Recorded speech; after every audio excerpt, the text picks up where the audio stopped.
Assalamualaikum warahmatullahi wabarakatuh. Perkenalkan, nama saya Lutfiah Mera. Saya dari Prodi Akuntansi Syariah kelas 4E. NIM saya 630302101179.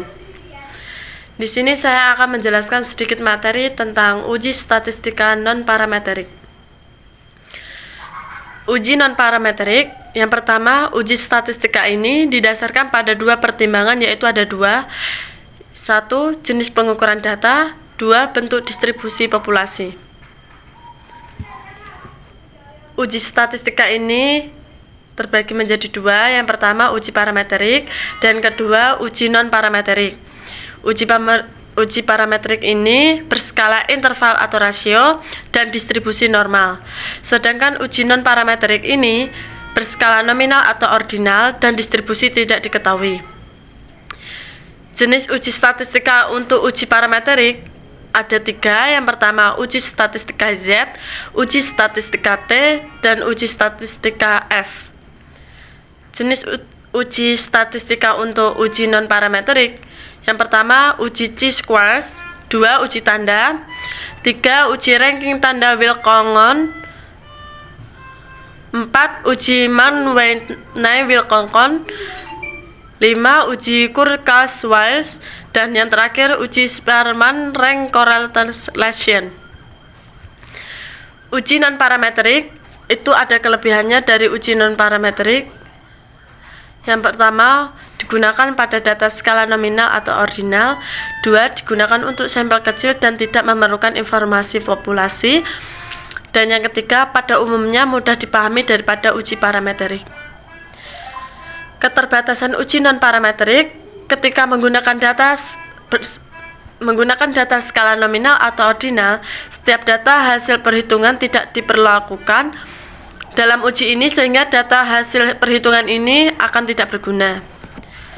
2. Hasil lebih bersifat umum karena tidak ada informasi tentang populasi, sehingga hasilnya kurang powerful.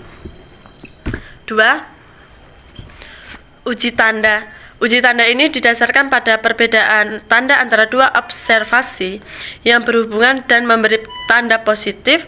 Dengan adanya perbedaan positif dan negatif, adanya perbedaan negatif. Uji tanda untuk sampel kecil. Uji tanda berupa probabilitas yang menunjukkan populasi pertama lebih besar dari populasi kedua, di mana populasi kedua berhubungan dengan populasi yang pertama atau parity population. Prosedur uji non-parametrik mengikuti prosedur uji parametrik sebagai berikut. Yang pertama, membuat hipotesis nol dan hipotesis alternatif. Misalnya, pernyataan bahwa training bisa meningkatkan kinerja karyawan. HA ada lebih dari 50%. Probabilitas bahwa kinerja karyawan mengalami kenaikan setelah mengalami training, sehingga AO dibagi P lebih kecil 0,50. HA dibagi P lebih besar 0,50. 2. Memilih tingkat signifikansi pada A sama dengan 1%, A sama dengan 5%, atau A 10%. 3. Menentukan tanda positif atau negatif pada setiap observasi. Tanda positif jika ada kenaikan dan tanda negatif untuk penurunan kinerja karyawan. Dan yang keempat, membuat keputusan. Misalkan N sama dengan 14 dan 2 karyawan tidak berubah kinerjanya, maka jumlah N sama dengan 12. Lihat tabel probabilitas distribusi binomial dengan N sama dengan 12 dan P sama dengan 0,5. Kita hitung probabilitas kumulatif sehingga mendapatkan probabilitas kumulatif mendekati tingkat signifikansi 0,05, tetapi tidak pernah sama, yaitu 0,019. Jumlah kejadian sukses yaitu tanda positif dengan probabilitas kumulatif 0,019 sebesar 10. Keputusannya, jika jumlah tanda positif lebih besar 10, maka kita menolak hipotesis 0 dan sebaliknya. Bila tanda positif lebih kecil 10, kita gagal menolak. Dan ini contoh tabel buat probabilitas distribusi binomial N sama dengan 12 dan P sama dengan 0,5. Selanjutnya, sebuah perusahaan asuransi syariah atau takaful di Jakarta sedang mengalami perkembangan cukup pesat. Untuk terus meningkatkan kinerjanya, perusahaan asuransi melakukan peningkatan kinerja karyawannya dengan melakukan training terhadap karyawan bagian sales penjualan asuransi. Kinerja karyawan dibagi menjadi 3 kategori, yaitu rendah, sedang, dan tinggi. Diambil secara dari data tersebut, apakah kita bisa menyimpulkan bahwa training telah meningkatkan kinerja karyawan bagian sales penjualan dengan tingkat signifikansi? Ini untuk tabel kinerja karyawan sebelum dan sesudah training. Selanjutnya, uji non-parametrik. 1. HO banding P lebih kurang 0,50. 2. HA banding P lebih besar 0,50. 2. Tingkat signifikansi pada A sama dengan 5%. 3. Ada 8 tanda positif, ada 1 tanda negatif, dan 1 tanda 0. 4. Uji tanda menggunakan distribusi binomial. Dan yang terakhir, membuat keputusan tanda positif dan negatif ada 9. Maka N sama dengan 9, probabilitas kumulatif mendekati 0,05, tetapi tidak pernah sama dengan tingkat signifikansi 0,05 sebesar 0,020 dengan jumlah kejadian sukses sebesar 7. Keputusannya, jika jumlah tanda positif lebih besar 7, maka kita menolak hipotesis 0, dan sebaliknya gagal menolak hipotesis 0. Tanda positif 8 lebih besar dari 7, maka kita menolak hipotesis 0, artinya training. Dan ini contoh tabel untuk probabilitas distribusi binomial N sama dengan 9 dan P sama dengan 0,5. Selanjutnya, uji tanda untuk sampel besar. Yang pertama, sampel besar jika sampel lebih besar dari 10. 2. Untuk sampel besar, ujinya mengikuti distribusi normal berdasarkan distribusi Z sama dengan X tambah 0,5 dikurang 0,N dibagi 0,5 pangkat akar N. Tanda positif atau negatif kurang dari N atau 2 menggunakan formula sebagai berikut. Z sama dengan X tambah 0,5 dikurang 0,N dibagi 0,5 akar N. Tanda positif atau negatif lebih dari N atau 2 menggunakan formula sebagai berikut. Z sama dengan X kurang 0,5 dikurang 0,N dibagi 0,5 akar N. Selanjutnya, Departemen Pemasaran Perusahaan Makanan Ringan ingin mengetahui bagaimana respon konsumen terhadap produk kacang, apakah menyukai rasa bawang dan asin. Sampel sebanyak 100 responden diambil secara acak. Rasa bawang ditandai dengan positif dan rasa asin ditandai dengan negatif. Dari 100 responden tersebut, 60 menyukai rasa bawang. Dengan derajat kepercayaan 5%, apakah kita bisa menyimpulkan bahwa memang terdapat perbedaan selera konsumen? 1. HO banding P sama dengan 0,50, selera konsumen sama. HA banding P sama dengan 0,50, selera konsumen tidak sama. 2. Tingkat signifikansi pada A sama dengan 5%. 3. Uji distribusi Z. Dan 4. Membuat keputusan nilai Z kritis uji dua sisi pada A sama dengan 5% adalah tambah 1,96, tanda plus 70, lebih besar 50. N banding N atau 2, maka nilai Z hitungnya sebagai berikut. Z sama dengan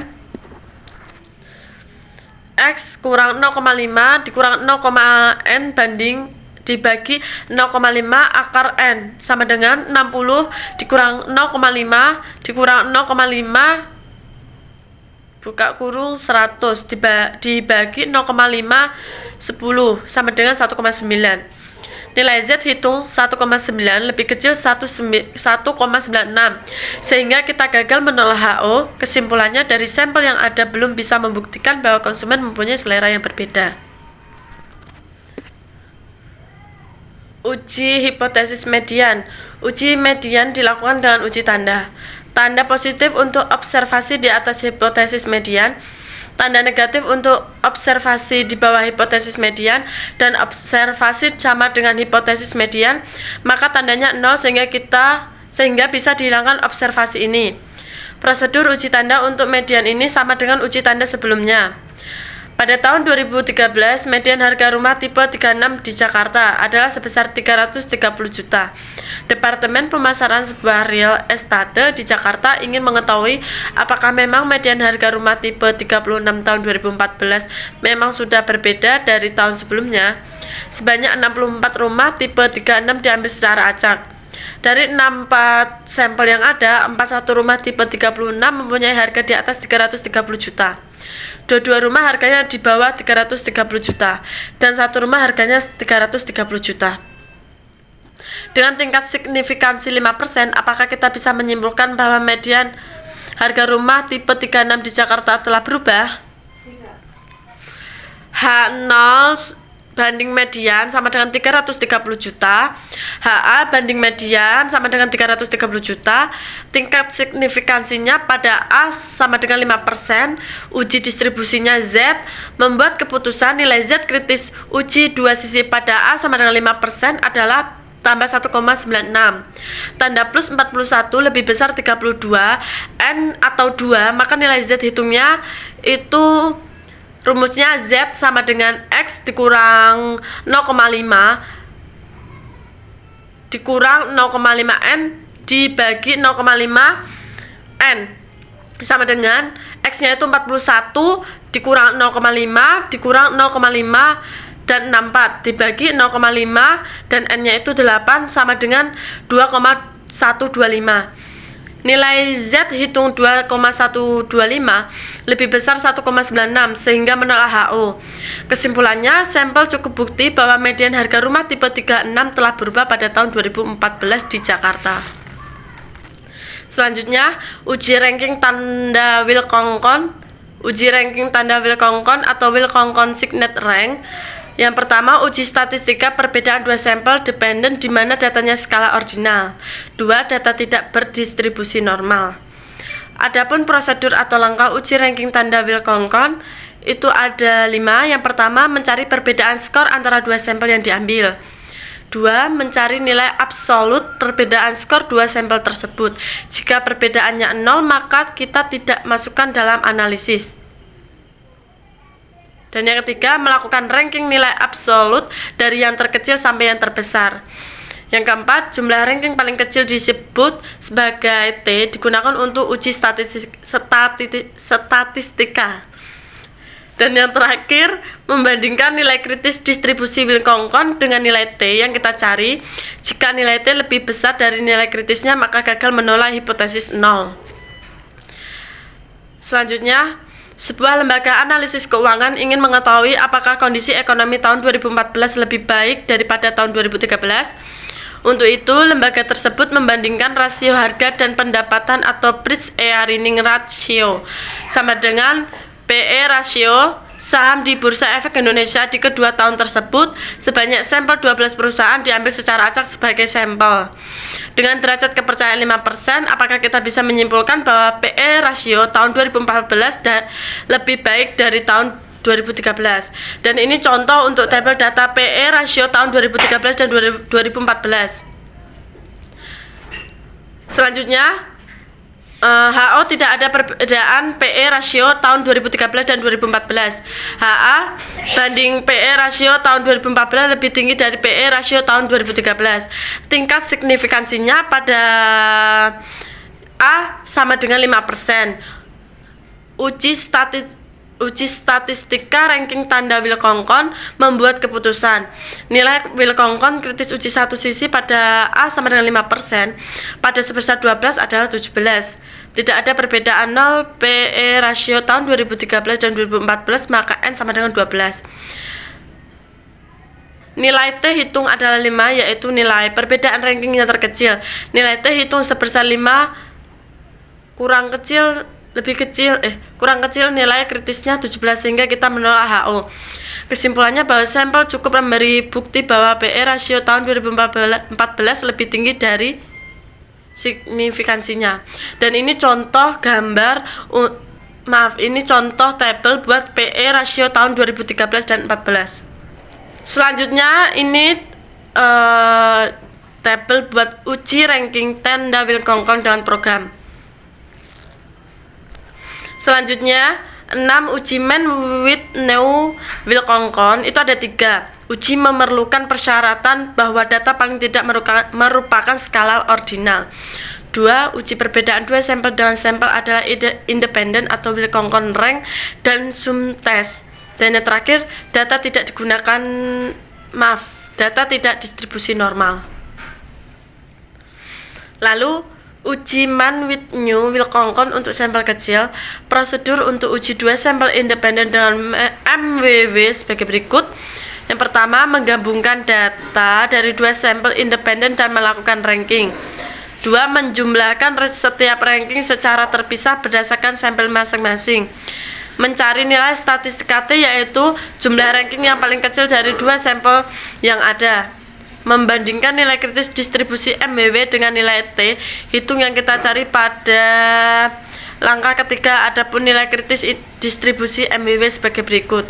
TU sama dengan N1 ditambah N2 ditambah 1 kurang TL. Nilai TL dicari dari nilai kritis MWW. Nilai kritis T ini didasarkan pada jumlah sampel populasi pertama N1 dan jumlah sampel pada populasi kedua N1 dan tingkat signifikansi yang dipilih. Jika nilai T lebih kecil dari atau lebih besar dari T, maka menolak hipotesis 0, dan sebaliknya jika nilai T di antara T dan T, maka gagal menolak hipotesis. Ada dua kelas statistika, yaitu kelas A dan kelas B yang ditawarkan setiap semester. Masing-masing kelas berjumlah 75 mahasiswa. 5 nilai mahasiswa dari kedua kelas tersebut diambil secara random. Hasilnya sebagai berikut. Nilai dosen pengampu statistika kelas A, mahasiswa Tommy, Joni, Hilmi, Reni, Yeni. Untuk nilai Tommy 70, nilai Joni 90, nilai Hilmi 82, nilai Reni 94, dan nilainya Yeni 71. Nilai dosen pengampu statistika nilai B. Mahasiswa yang bernama Farda bernilai 91, Angga bernilai 75, Rara nilai 85, Yaya bernilai 74, dan Sehia nilai 96. Dengan derajat kepercayaan 5%, apakah kita bisa menyimpulkan nilai statistika kedua kelas tersebut tidak sama? HO banding nilai ujian statistika sama antara kelas A dan B. HA banding nilai ujian statistika tidak sama antara kelas A dan kelas B. Memilih tingkat signifikansinya pada A sama dengan 5%. Uji statistika MWW membuat keputusan. Nilai hitung adalah 24, yaitu jumlah ranking yang paling kecil pada kelas A. Nilai hitung sebesar 24 ini lebih besar dari 17, tetapi lebih kecil dari 37, sehingga kita gagal menolak HO. Kesimpulannya, sampel belum cukup bukti ada perbedaan nilai ujian statistika antara kelas. Ini tabel untuk nilai ujian mahasiswanya. Uji man with new Wilcoxon untuk sampel besar itu ada 3. Yang pertama, bila sampel lebih besar dari 10, uji statistika MWW mengikuti distribusi Z. Adapun nilai Z hitung untuk uji MWW sampel besar sebagai berikut. Dan ini untuk rumusnya. Lembaga Riset Perusahaan Otomotif Astra, cabang Bandung ingin mengetahui apakah model sepeda motor Honda jenis manual dan automatik setelah 4 tahun digunakan memang berbeda dengan jumlah jarak yang bisa ditempuh dan dalam kilometer per liternya. Sebanyak 12 sampel diambil secara acak untuk masing-masing model. Dengan derajat kepercayaan 5%, apakah kita bisa menyimpulkan bahwa model manual lebih irit daripada model otomatik? Ini contoh tabelnya jarak dalam kilometer per liter sepeda motor manual dan otomatik.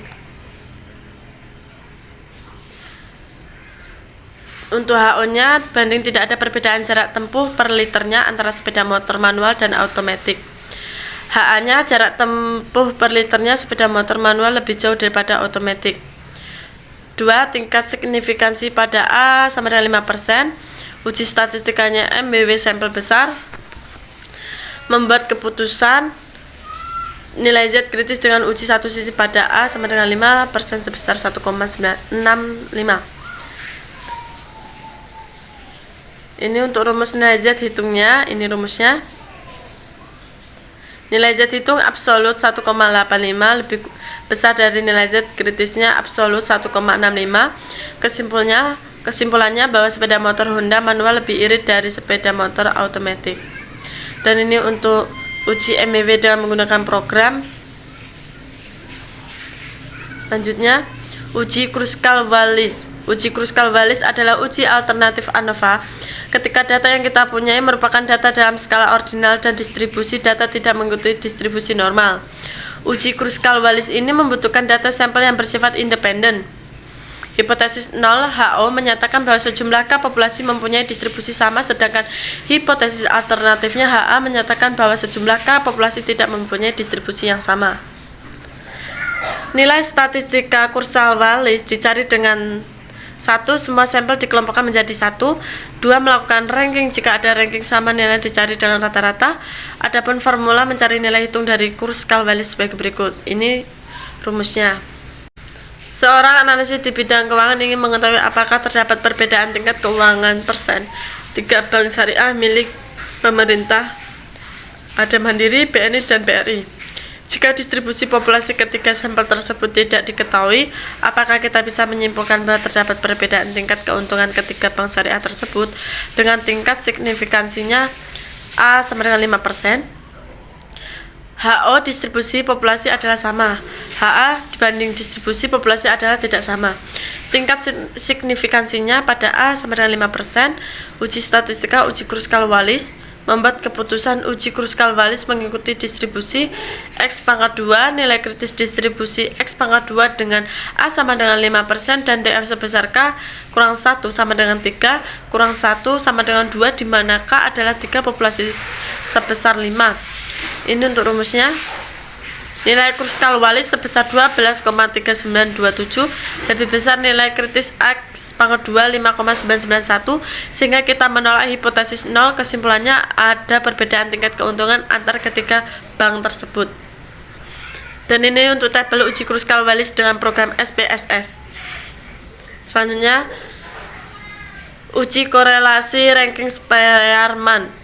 Yang pertama, korelasi menunjukkan keeratan hubungan antara satu variabel dengan variabel lainnya. 2. Besarnya keeratan hubungan antara dua variabel dihitung dengan koefisien korelasi. 3. Analisis korelasi digunakan untuk mencari keeratan antara dua variabel dalam skala ordinal. Dan yang terakhir, uji korelasi dari dua variabel skala ordinal ini bisa diuji dengan menggunakan uji korelasi ranking dari Spearman. Formula koefisien korelasi dari Spearman sebagai berikut. Perbedaan ranking antar variabel N sama dengan jumlah observasi.